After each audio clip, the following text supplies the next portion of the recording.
महाराष्ट्राच्या विधानभवनात अधिवेशन चालू असताना बॉम्ब ठेवल्याची अफवा आहे. अफवा आहे, मलाही समजलं आत्ताच. त्याच्यामुळे त्यांची आता कानाकोपरे शोधण्याची प्रक्रिया सुरू झालेली आहे.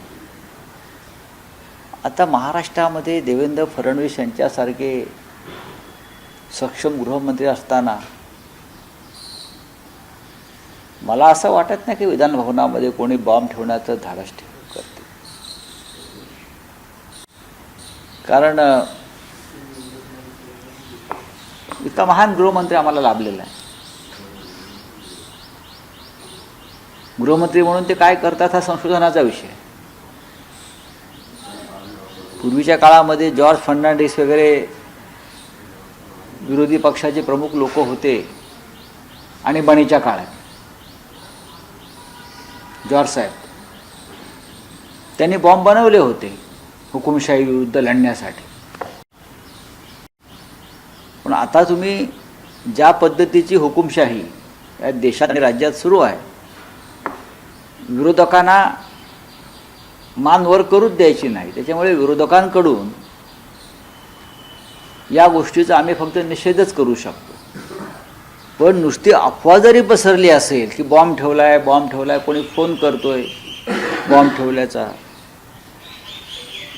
तर राज्याच्या गृहमंत्र्यांसाठी आव्हान आहे.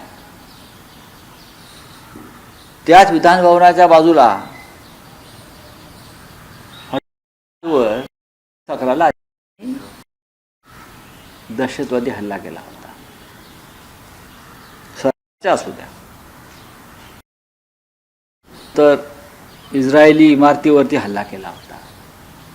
ट्रायडंट हॉटेल त्याच समोर आहे, तिथे हल्ला केला होता. याचा अर्थ असा आहे की मुंबई सुरक्षित नाही.